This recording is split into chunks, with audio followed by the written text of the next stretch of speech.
gentlemen, welcome back to another exciting video. Remember when I said in the last video where I reacted to FNAF lore, which is linked in the description down below, by the way, that I would look the best I can for every future FNAF reaction video? Well, I'm back today to do just that. And today we are reacting to a video titled, "What if the FNAF timeline was planned from the very start?" A conceptual video by a lovely channel known as The Unwithered Truth, where they basically go ahead, at least from what I was told, and try to reimagine the FNAF timeline. And I guess they're also making a game based on their reimagined timeline as well. Now, I don't know too much about this. This was recommended by one of you guys. If you have more recommendations, please go and let me know in the comments down below. Let's go ahead and begin.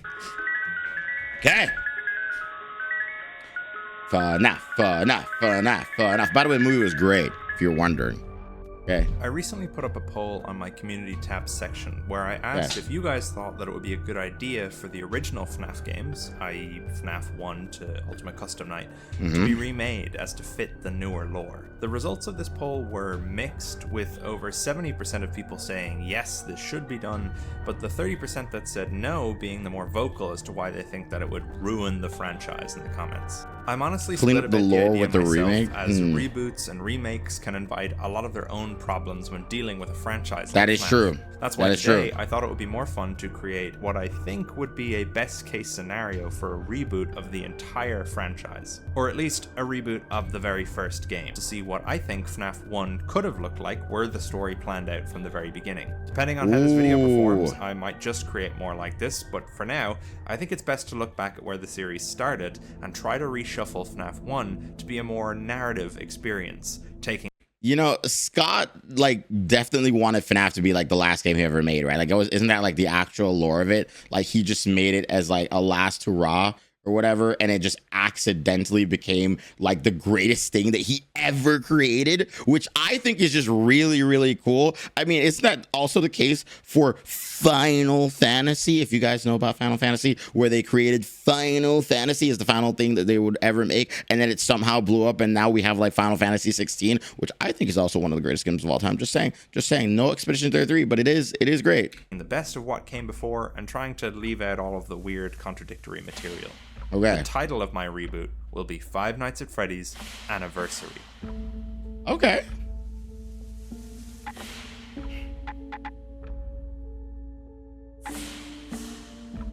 This already looks like a working game. Hello? My reboot would start exactly where the first game did. A newspaper article advertising the night guard shift for Freddy Fazbear's Pizza. Posted in the local newspaper, the Utah Province Daily Herald, is the following ad, published the 6th of November, 1993. As you can see, not much here has changed from the original newspaper, aside from making the phone number to be the same from the Security Breach Fredbear posters and updating the Again, I'm not doing this to fit with Security Breach, but just to leave fun Easter eggs from this previous version of the FNAF universe. Nothing from any of the games is applicable to this new reboot's lore. In my ideal scenario, I would also make that abundantly clear in community posts and advertising for the game before it released. The reason I decided to firmly set this game in 1993 rather than in 1989 or 1998 or 92 or any of the other proposed dates for the current version of FNAF 1 is mainly as a way to pay homage to game theory and their first FNAF video, which started the whole theorizing trend in the first place. However, there is a further reason, but we'll get back to that later. In the original game... Wait, didn't the original game theory video also just surmise that it was based on, like, I guess a case of, like, real murders or something like that? Just something, like, absolutely, completely unrelated. But to be fair, MatPat used to, like, always make videos like that. Like, do you guys remember MatPat's crazy theory videos? They've gotten a lot better over the years. And also, you know... R.I.P. MatPat. Is mainly as a way to pay homage to game theory and their first FNAF video, which started the whole theorizing trend in the first place. However, there is a further reason, but we'll get back to that later.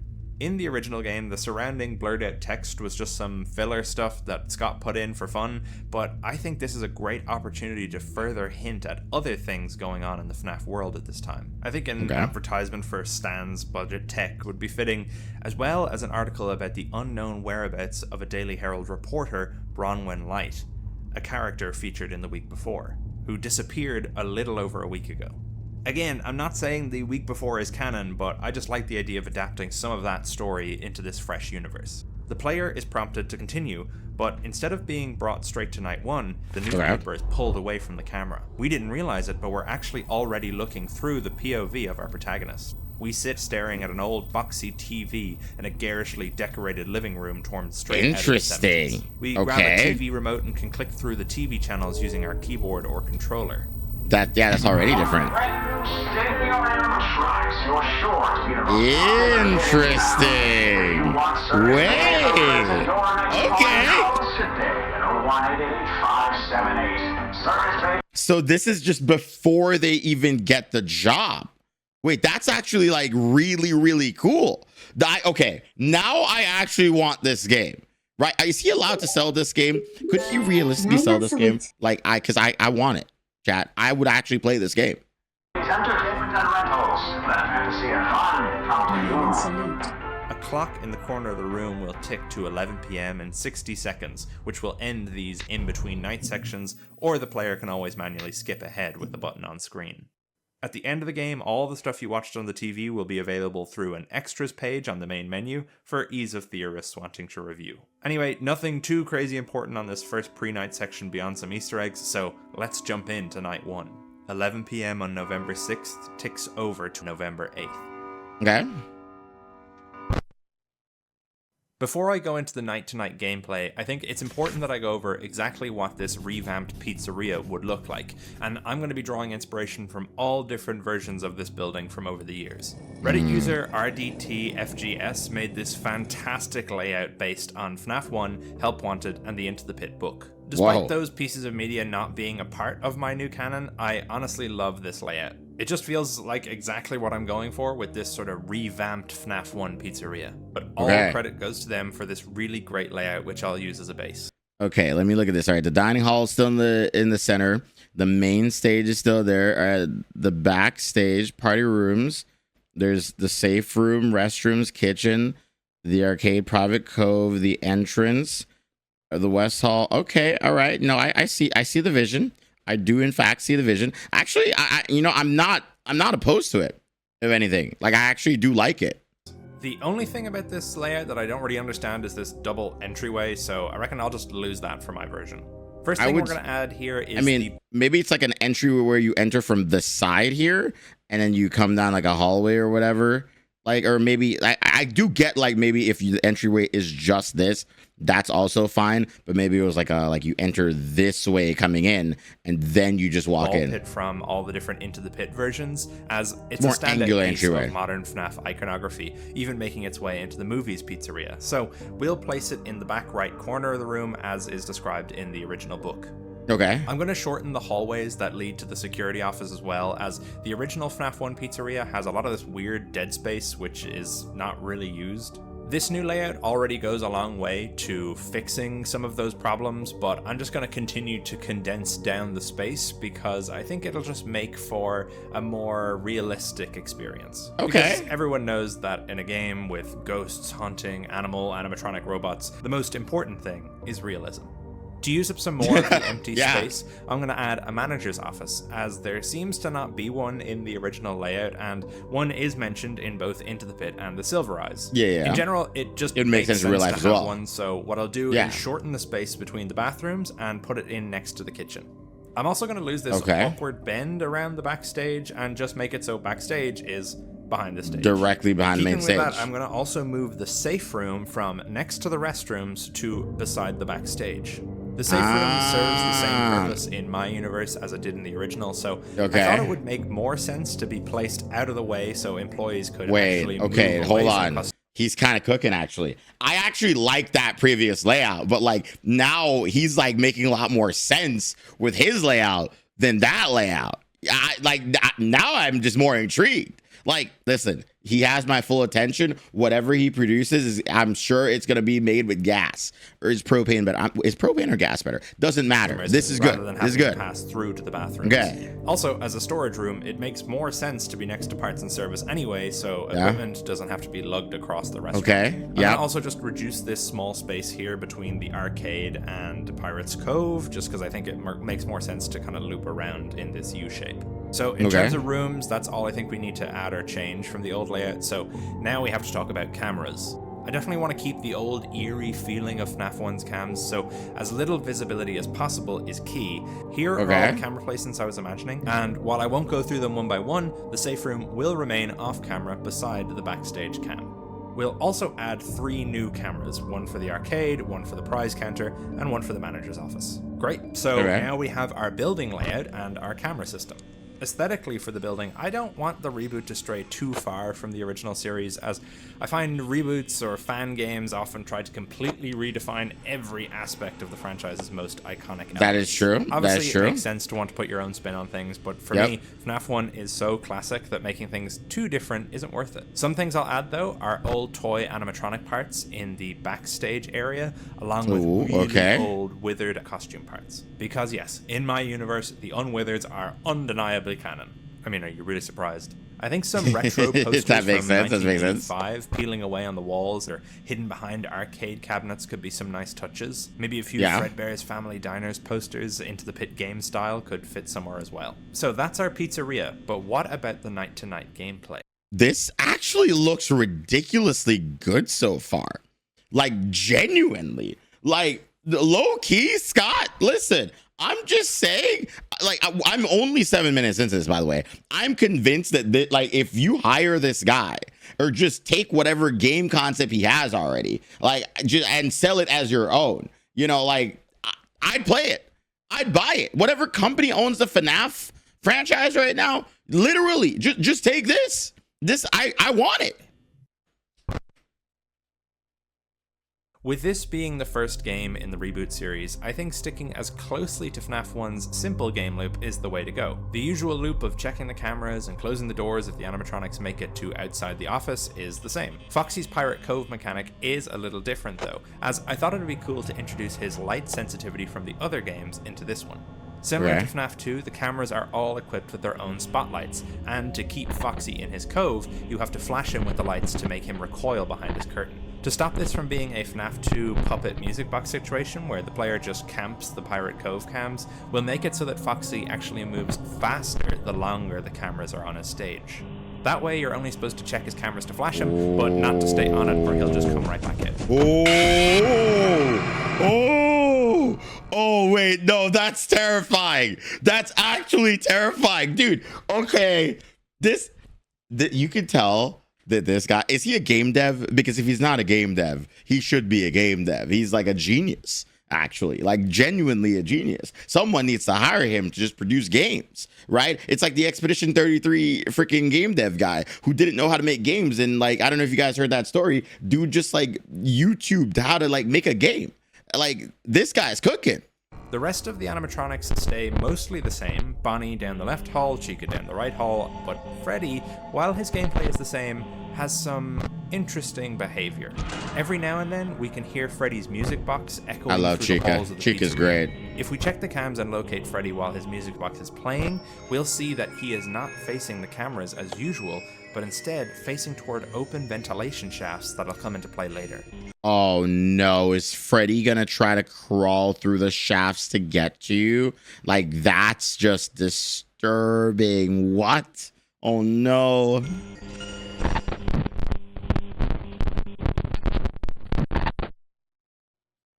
Hello?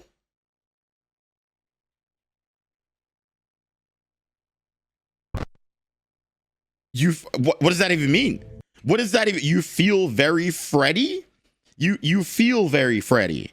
I don't get that. I really don't get that. But I mean, we're gonna learn it eventually. But dude, okay, so I saw the Chica animatronic earlier in the video, and I have to say, right, like, this is like a mute point for the video, but a very important point for me to discuss in my video is that, like, in the FNAF movie, right? I don't know, that Chica animatronic was very, very hot.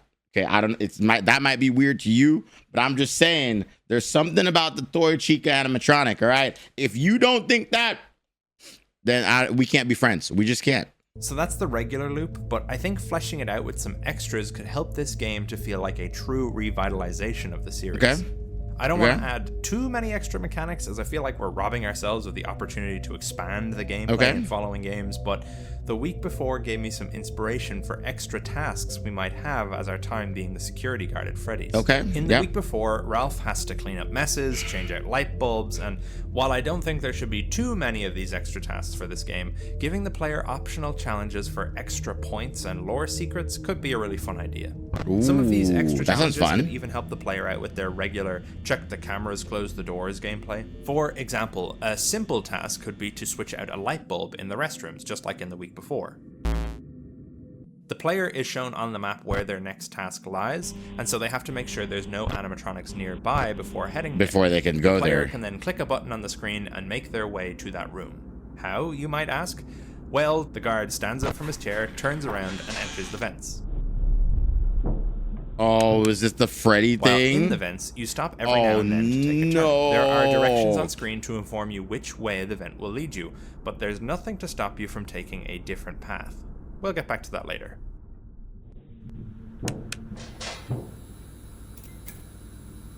Oh no. All of your tasks throughout the week would have a noise meter, which draws animatronics to them. If the player gets caught, they're dead. But if they succeed, they return. Okay, I take it back, bro. Steve, listen, all right. This is overcooked now. This is too many things. All right, I have to keep pay attention to like where the animatronics are. I have to pay attention to like like the lights. I have to pay attention to the noise. I have to go through vents. I feel like that's a lot. My little pea-sized brain would not be able to compute all these things all at once, right? At first I thought this might be the greatest game of all time, but actually, maybe the level of difficulty of this might make it to be like, I hate to say the term, the Souls-like of this genre of games. Like it's just such a hard and difficult game that it might just like breed like a new genre of player that is just insane enough that would willingly go through all of this, and I would be that player, right?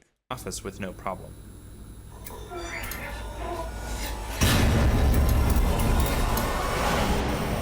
I think it's better if the animatronics can't fit in these vents, as otherwise that's a whole other problem to deal with, and it's probably too much to add for the very first game. Okay, so they can't fit in the vents. Okay. Like I was saying, these should have a positive effect for the player on gameplay. So for our light bulb example, any animatronic that ends up in the restrooms will now spend more time in that area searching the lit up bathroom, meaning they are less likely to come and kill the player.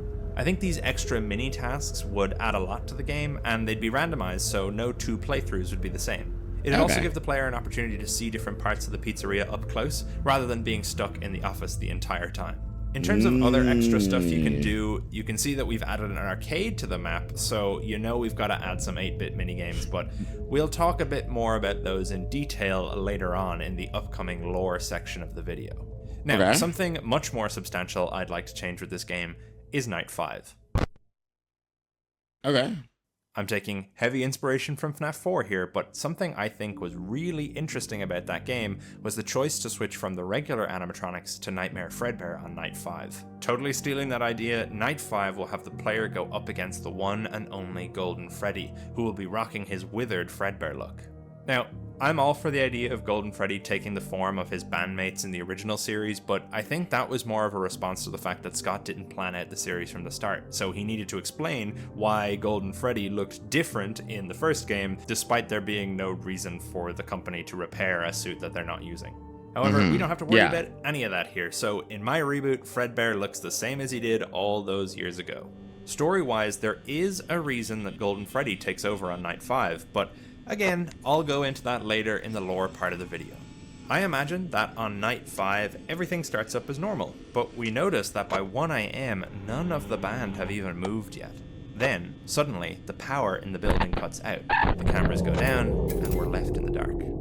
Oh, that is terrifying. When the power comes back on, the stage is empty and Pirate's Cove is open.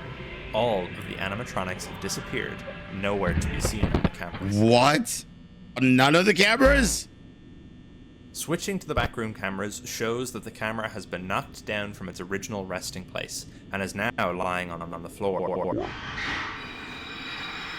Wait.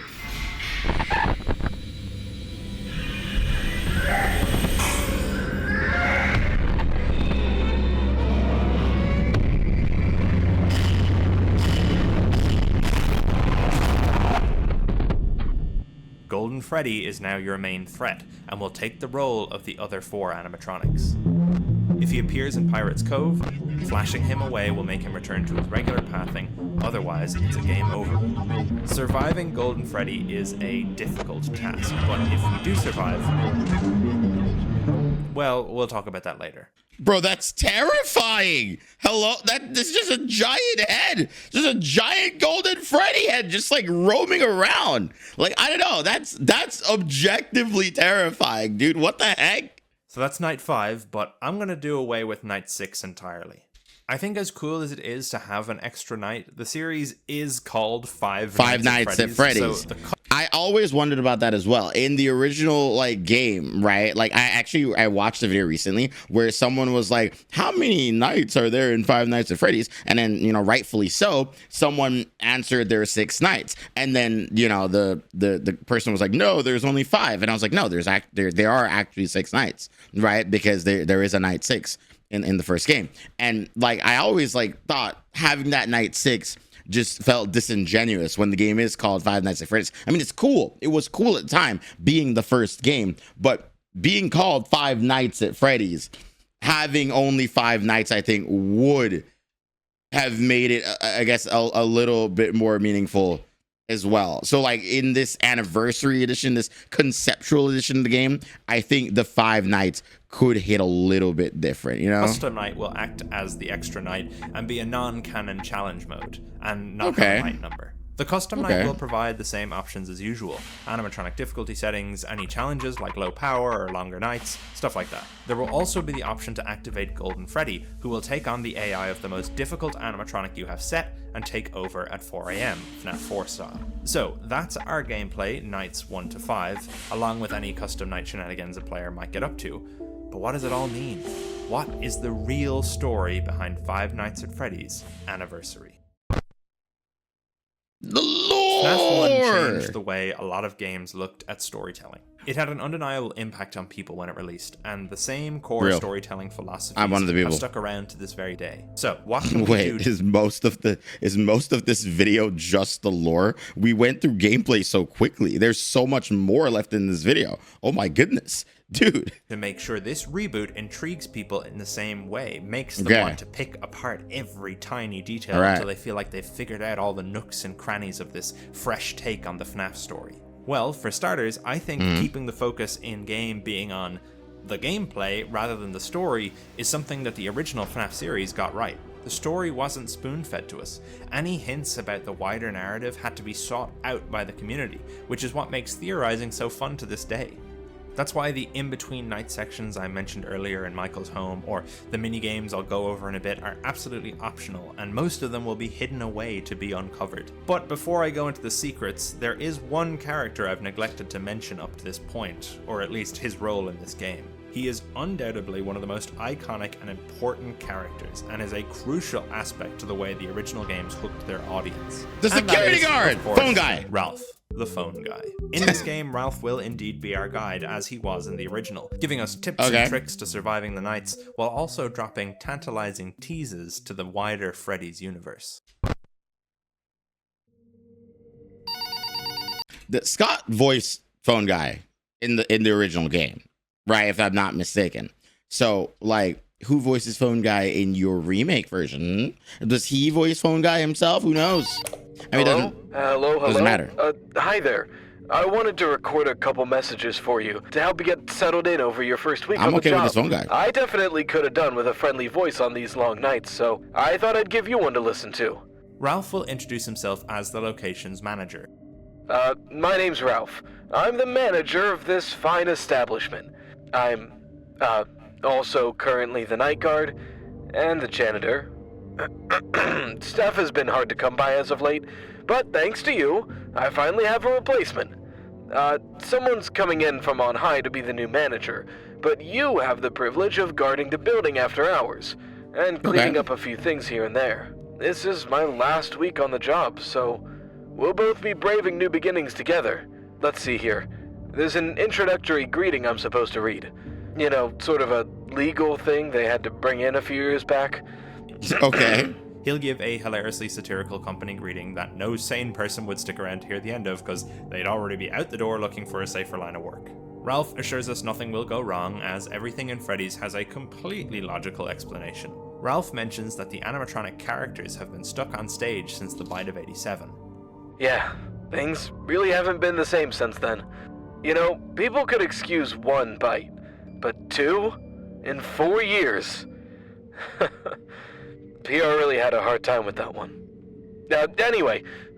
Ralph explains that the animatronics get a bit quirky at night. They're set to free roam at night to stop their servos from locking up and move toward wherever the people are. They can't seem to recognize adults after hours, and so they think you're an endoskeleton without a costume on.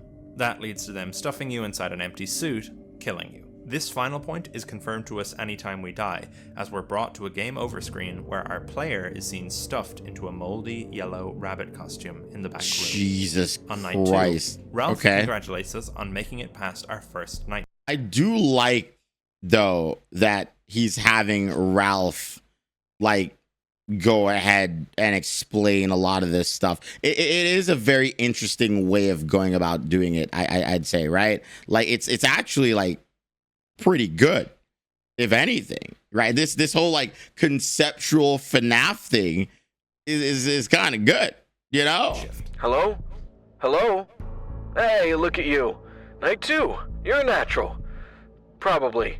We're reminded that the work of Fazbear security guards extends beyond sitting in an office watching screens all night. Sometimes there'll be busybody work that needs doing around the place, which you'll be notified on your cameras about. If you do need to leave, though, use the ventilation duct situated behind you, on account of the animatronics roaming the nights in the game. Stuff you into a suit. Be careful not to get lost, and once you're back out on the other side, try not to be too loud. The vents aren't big enough for the animatronics to fit through, though, so... And there's like a lore explanation for literally everything. Dude, he actually took the time to quite literally, you know, fix a lot of the issues and come up with, you know, satisfying explanations for everything that he fixed. This is just genuinely good. This is peak. You should be fine. This is peak. Ralph also explains that Foxy, his favorite animatronic, is located in Pirate's Cove. Despite being marked out of order, he's still active at night. He doesn't like being watched, so it's best to stay away from his camera as much as you can. If he starts poking out, though, you can just hit him with your camera lights. Yeah. He always had a problem with lights, that one. Wish we knew that back before he... Never mind. On night 3, Ralph is surprised we're still working here. The turnaround on guards is usually quite high. He supposes that we might never listen to this message, and if we don't, then that means Fazbear... Is the turnaround on the guards high because people have quit the job? Or is the turnaround on the guards high because people have died on the job, is the question, you know? There will be hiring. Just saying. I really hope they don't call me. I don't know if I can turn them down. Ralph tells us that if we ever get bored, we can always check out the arcade. Some of the games are a bit glitchy, but most of them are fine. You know, leaving the office unnecessarily during the night isn't the best idea, but a quick game here or there can be good for the soul. Just use the vents to get there, and be back as quickly as possible. Those arcades are loud. Of course, this is a hint that there are playable arcades which will be later used to feed more story to the player. On night 4... Hello? Wow, you're still here, listening to this. Hopefully. Ralph's voice sounds tinnier than usual, and he's whispering. Yeah. I hope your night's going better than mine. I popped out for a minute to... I'm sorry, is that supposed to be a whisper? Ralph, you're yelling in my ear right now. That is genuinely so loud to me. Does that sound like a whisper to anybody else? Are we all hearing the whisper right now? Is the whisper in the room with us? In a game of Fruity Maze, and guess I lost track of time. But it nearly got me. I panicked and jumped in the vents, but I got a little turned around on the way back to the office. I'm using my cell phone now to call the voicemail system. I hope this message... Definitely not whispering. I'm not really sure where I am. It's a bit of a maze in here. Fruity maze. I'm going to try and hold out here for the night. Wait for them all to reset in the morning. In fact, I don't know why I didn't think of this before.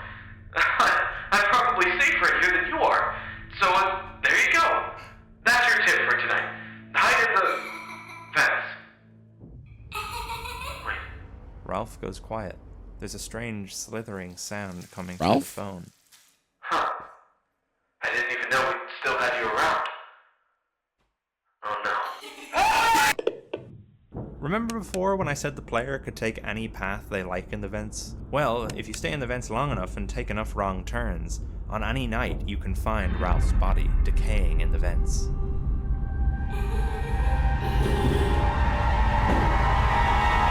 When would Ralph have called then?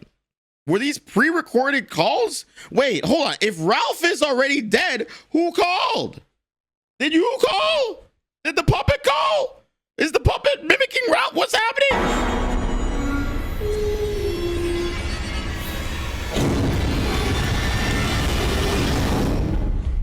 That's terrifying. That's terrifying.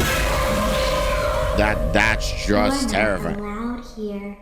That's right, the puppet's in FNAF 1, baby! So, obviously, in the original series, the puppet wasn't invented until FNAF 2, and thus had no way of appearing in the first game, despite the second game actually being a prequel.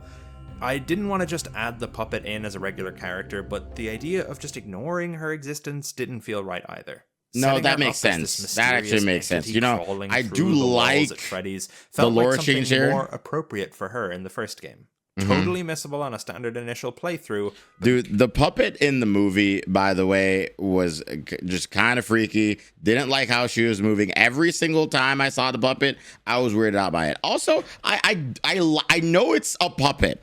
I know it is a puppet, but in the movie, the fact that they actually puppeteered the puppet didn't feel correct to me, if that makes sense, right? I would have preferred the puppet not move like a puppet, because the puppet moving like a puppet didn't feel puppet-like. It was too puppetish, and I didn't like how it puppeted. That didn't make sense. You know, ignore what I said. You probably like the puppet. I like the animatronics. I just didn't like the puppet, right? I just didn't like the puppet. More important to the story at large. This is also why Freddy faces the vents and plays his music box. He's They were programmed pre-recorded to keep voice her at messages. bay Gotcha. by Thank playing you, Chad. soothing lullabies throughout the pizzeria into the vents. Anyway, we'll talk a little bit more about the puppet and her place in this game later, but for now, let's go on to Ralph's Night 5 call. But Ralph's dead. How can he call us? Well, to draw from the week before again, on Night 5, before Fredbear shows up, the voicemail system crackles to life, as all the animatronics stay in place. Hello? Hello? And you guys tried to explain it to me. The video is about to explain it to me. Twitch chat, have you pre-watched this? Have you guys pre-watched this? We're about to learn it together. Pardon my asking, sir, but what on earth are you doing there? Didn't you get the memo? The building is on total lockdown. This investigation has gotten really out of hand. They're saying someone this is what you want to hear, but they're saying we're probably gonna have to end up closing for a while. With all the panic and the new animatronics acting up, it's probably for the best. I promise I'll handle everything best I can. But for the time being, I recommend you finish your shift and try not to touch anything. I'll call you in the morning and update you. Just wait. Please. Okay. Something was said backwards just now, and I have the foresight to reverse that. However, I'm not going to do that. So someone in the comments tell me what that said, right? Because I'm sure it was something very, very important. So, like, please don't touch anything. Okay. Good night. As you might be able to tell, this is my rewritten hodgepodge of the FNAF 2 phone calls from nights 5 and 6.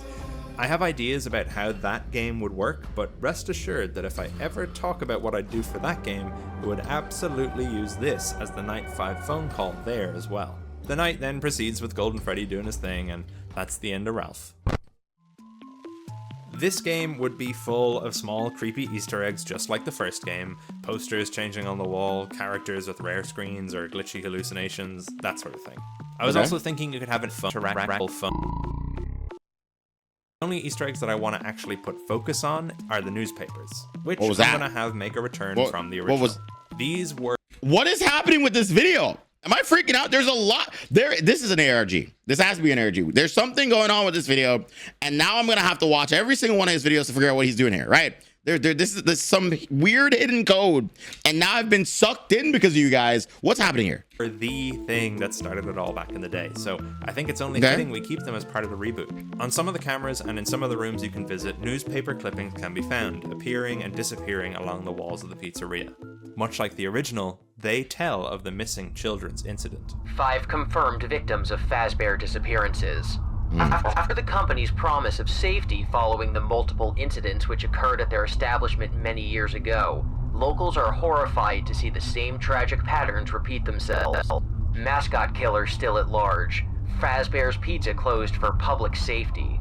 Despite management assuring the public that the closure is only temporary, it seems unlikely customers will be willing to trust the company ever again. Other Fazbear locations around the country have also been negatively stigma surrounding these incidents.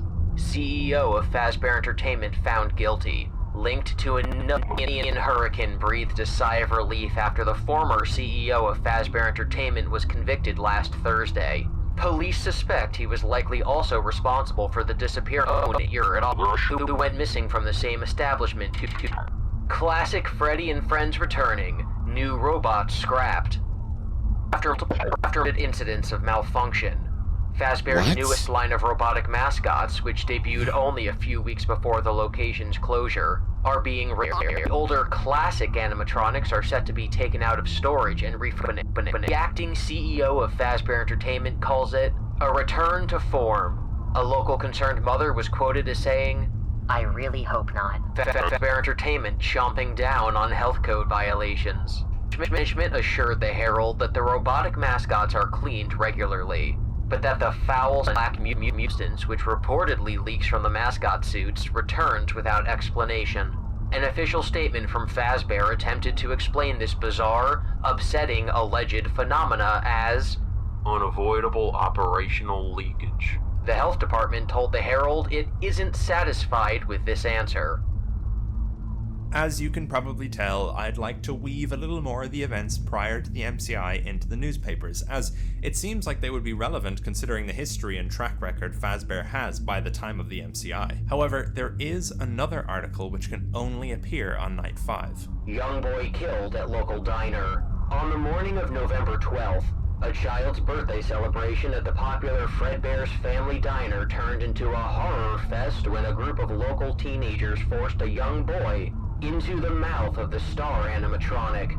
The twisted prank gone wrong ended in tragedy when the robotic performer crushed the boy's head, killing him instantly.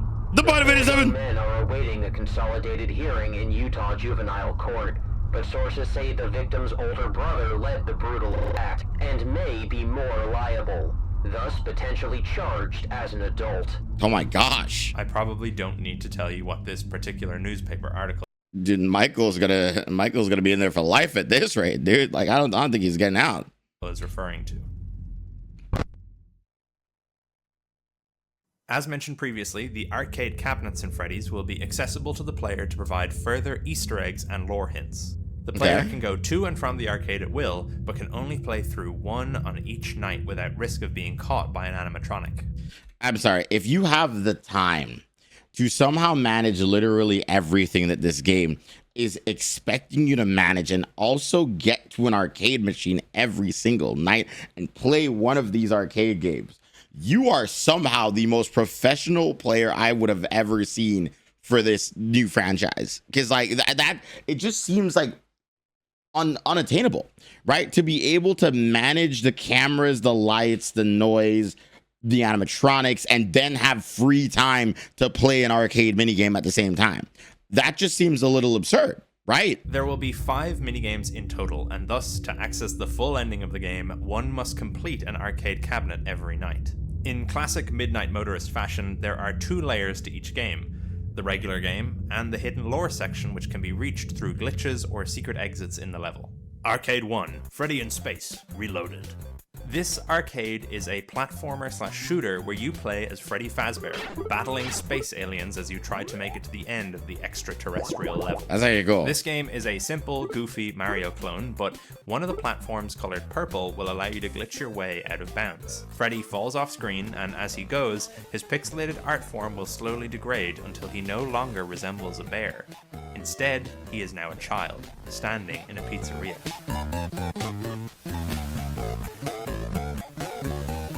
A bunch of other kids surround the Freddy child. We can use the controls to make our character dance. The other kids cheer us on. Okay. This music is like so eerie. This is extremely eerie. Oh my gosh. Who's William?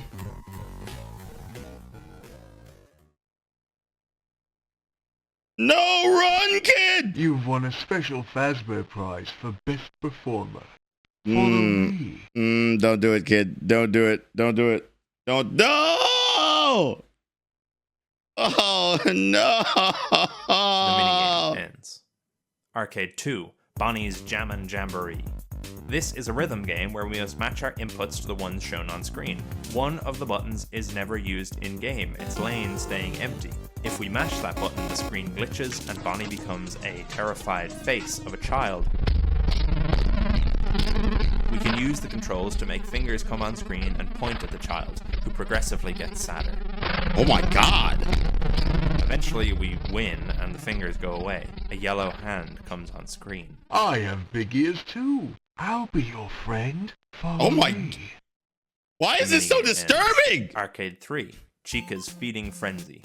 We play as Chica and must run around as quickly as we can to eat all the food around the level.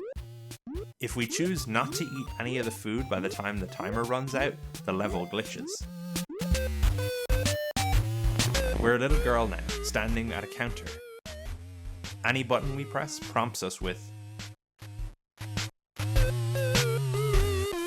Oh no! Dude, this is so disturbing! You look hungry. I'll show you where you can have all the food you like. Follow me. the minigame ends. Arcade 4, Foxy's Pirate Ship.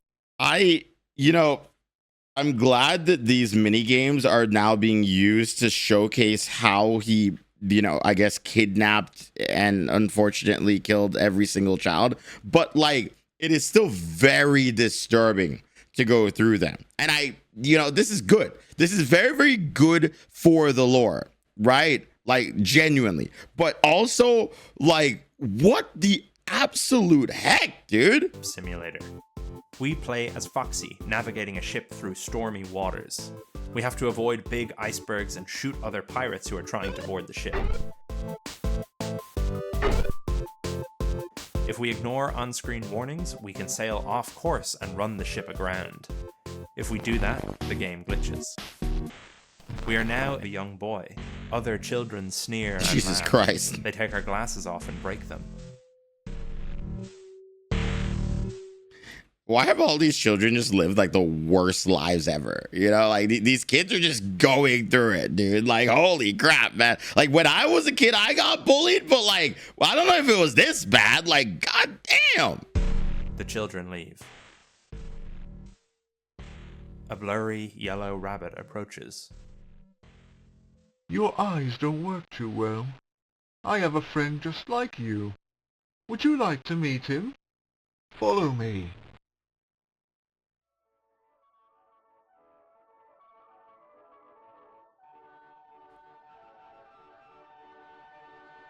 Because vulnerable children are easy to manipulate. Could you keep the part where Bonnie goes out swinging? Don't worry. There's one just for you. The minigame ends. The final arcade that's cabinet is so harder to find screwed because up, it's dude. not in the arcade like the rest. Instead, it is in the backstage area and will only activate on night 5. See, I like this game and how he's going about doing it, because like, if we were to tie this with the other lore video that we watched, where the reason that he was putting the kids in the animatronics is to essentially, prove I guess, oh, like I know how to, like, I guess, bring people back to life, or like he's learned the secrets of the afterlife, whatever the heck his case was, right? Like he just liked doing it for some weird reason. You know, doing it this way actually just makes so much more sense to me. And like legitimately it's still freaky and weird. And God, like I can't imagine being a parent knowing that this franchise just absolutely just sucked, seeing all these articles about all the terrible things that continuously would happen at these places, and you continue to take your children there willingly. Like, hello, that's like willingly like going to a Chuck E. Cheese after you hear that Chucky himself just ripped the kid's heart out. Actually, knowing people in America, they'd probably still do that, to be fair, right? Evan, what's your favorite horror/horror game? Fredbear and Bonnie Bite Back. Silent Hill 2. Play as Fredbear in a much simpler style of arcade than the rest, from a previous generation of arcade machines. It's a Pac-Man style clone where we're trying our best to beat a yellow Bonnie by eating all the bits on screen before he does.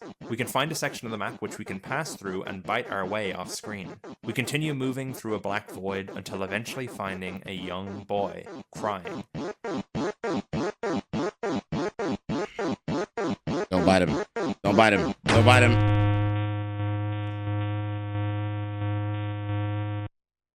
I don't know how that's so graphic. Oh, that's even more graphic. Oh God.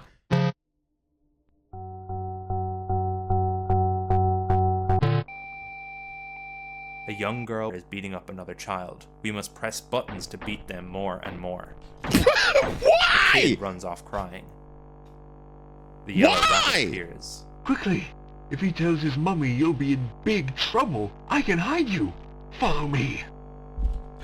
I don't like how his version of William Afton sounds like a pervert, right? Like every other version of William Afton I've heard just seems like a normal dude for whatever reason, and also they just happen to like murdering children. But like this version of William Afton, it sounds like a weirdo, like the type of kid that I definitely, or kid, wow, the type of person, however, that I definitely wouldn't like let children near in any capacity.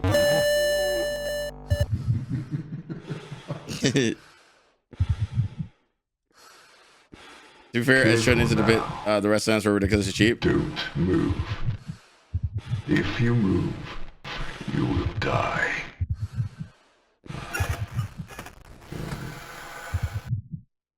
My son is in there with you. It's your job to put him back together. Let your anger give you the strength. Now you can move. Scream for oh my God. So, as you can see, I decided to keep the minigames only really relevant to the MCI for this game. Yeah, as no, much that's as fair. there is an abundance of lore to dive into in a retelling, I think the first game is the place to intrigue people with the simplest elements of the story, just That's like fair. the original did. Obviously, there are some hints through these games to other things, like the Purple Man talking about his son to Cassidy, but overall, I didn't want to go too overboard with introducing other elements this early on. But of course, that's not where the lore of this game ends.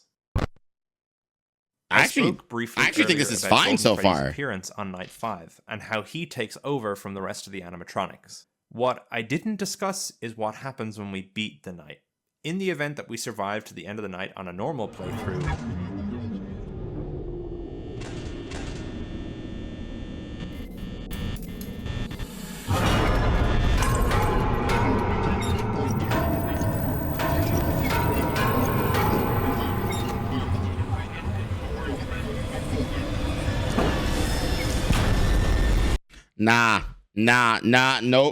Nope. What's the point? What's the point then? Right? Like, I get to the end and that happens. You can keep the game, brother. I thought I wanted it at first, but now you can keep it. There's no way. That's just too freaky for me. I'm just saying. All right. My little heart, my little precious heart. I don't think I can handle it. I really don't think I can handle it, dude. That's way too freaky. Way too freaky.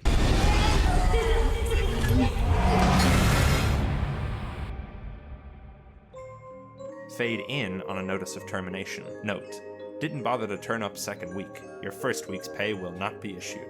The end. This is, of course, the bad ending of the game, but assuming you've played through all 5 minigames and completed all of the different tasks over the nights, this will unlock the good ending. Golden Freddy will still appear in the office and do all the creepy ghost stuff, but before he can bite down on your head... Oh. They don't recognize you, but I do now.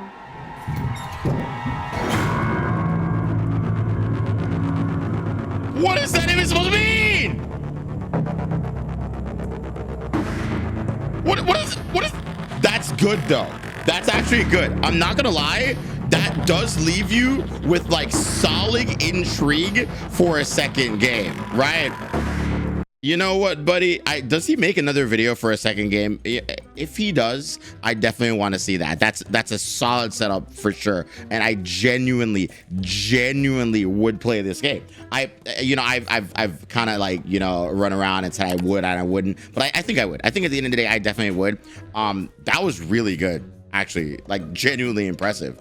Like for wow, this channel, I just realized only has like 159 like K subs, so it's like barely more than I do. But like, holy shit, like dude, he cooked. He absolutely cooked. He's a genius amongst us. Like, I mean, I could not, you know, fathom the thought of creating anything as incredible as this. So like, yeah, that is actually a ridiculously good concept for a FNAF game. I do think, and you know, if it does actually become a game, I would love to play it. I genuinely would love to play it, and I'm glad that you guys recommended that video to me. And if there are more, I would love to watch them. So please let me know in the comments down below if you guys want me to react to more, because I did enjoy that. And just wow, man, that was kind of cool. That was just really cool. I'll see you guys in the next video. Take care, peace out, and also for tax reasons, I bought a new iPhone. I guess I have to say that in videos now, but I bought a new iPhone. So hey IRS, there you go. This is for content. I'm a VTuber, so hi.